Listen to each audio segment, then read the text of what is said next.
नमस्कार, मी संस्कृती आणि आपण पाहत आहात नव मराठा। एकनाथ शिंदे आणि देवेंद्र फडणवीस यांच्या नेतृत्वाखालील राज्य सरकारने जैन समाजासाठी एक महत्त्वपूर्ण निर्णय घेतलाय। ऑक्टोबर 2024 मध्ये जैन समाजाच्या सामाजिक, धार्मिक, आर्थिक आणि शैक्षणिक विकासासाठी स्वतंत्र आर्थिक विकास महामंडळाची स्थापना करण्यात आली आहे, अशी माहिती अल्पसंख्याक राज्य आयोगाचे सदस्य ललित गांधी यांनी दिली। या निर्णयामुळे जैन समाजाच्या विकासाला मोठी चालना मिळणार आहे। तसेच आता या महामंडळाच्या माध्यमातून जैन समाजासाठी मोठ्या प्रमाणात निधी उपलब्ध करण्यात आला आहे।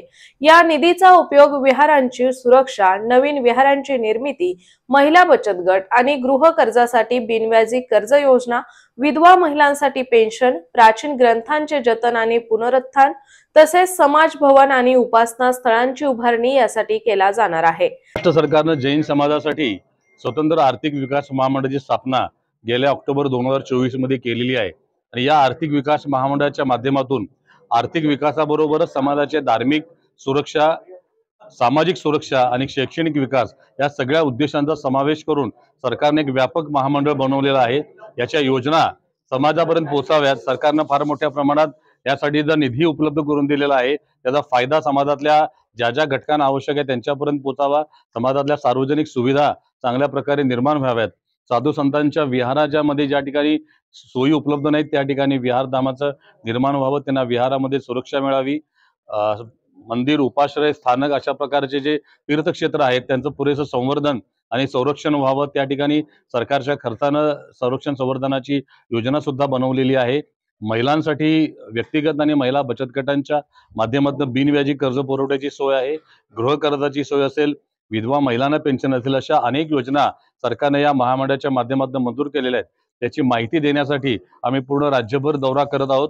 त्यातल्या नगर जिल्ह्यातल्या ग्रामीण भागाचा आज माझा दौरा आहे आणि नगरसाठी पुन्हा स्वतंत्र कार्यक्रम लवकरच एप्रिलमध्ये आयोजित करण्याचं निश्चित केलेला आहे। त्याच्या तारखा सुद्धा लवकर जाहीर केल्या जातील आणि समाजाच्या प्रत्येक घटकापर्यंत या योजना पोहोचवण्याची एक व्यवस्था या ठिकाणी निर्माण केली जाईल। या ठिकाणी समाजातल्या सर्व प्रमुख लोकांनी या महामंडळाच्या योजनांमध्ये सहकार्य करण्याची ग्वाही मला आज या ठिकाणी दिलेली आहे। याबद्दल मी समाजाला मनापासून धन्यवाद देतो।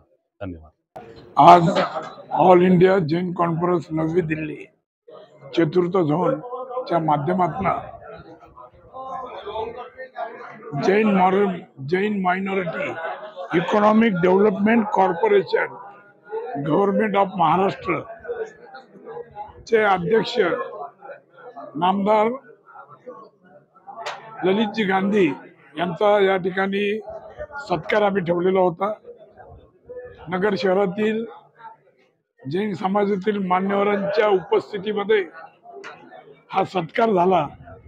सत्काराला उत्तर देताना जैन समाजाची महाराष्ट्रात देशात असलेली परिस्थिती, जैन समाजाच्या वेगवेगळ्या माध्यमातून सरकार पातळीवर एक चांगल्या प्रकारचं पाठबळ, जरी जैन समाज हा आर्थिकदृष्ट्या सक्षम असला तरी 25% हा जैन समाज हा आर्थिकदृष्ट्या सक्षम नाहीये।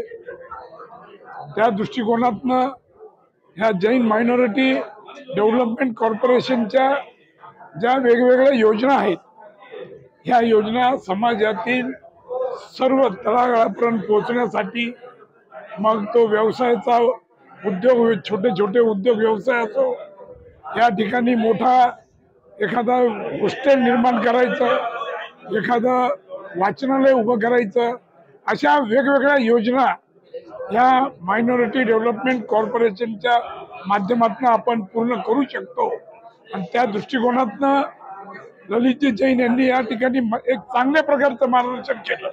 सांगितलं की नगर शहर हे तसं मिनी राजस्थान आहे। जैन समाजाची फार मोठं या ठिकाणी व्यापार, उद्योग, वेगवेगळ्या क्षेत्रामध्ये फार मोठा सहभाग आहे आणि ह्या जैन समाजासाठी एक दिवसाची मोठी कार्यशाळा नगरमध्ये घेण्याचं ठरलं। एप्रिलमध्ये नगरमध्ये सर्व समाजाला एकत्र करून जवळपास 10,000 समाज संपूर्ण नगर जिल्ह्यातला एकत्र येऊन ह्या जैन मायनॉरिटी डेव्हलपमेंटच्या ज्या ज्या काही वेगवेगळ्या योजना आहेत या योजना सर्व स्तरावर जाण्यासाठी मेळावा घेण्याचं, एक दिवसाची कार्यशाळा घेण्याचं ठरलंय. एक चांगल्या प्रकारे त्यांनी मार्गदर्शन केलं. समाजामध्ये सर्व स्तरावर कसं आपल्याला काम करता येईल त्या दृष्टिकोनातनं त्यांनी काही योजना पण त्या सांगितल्या.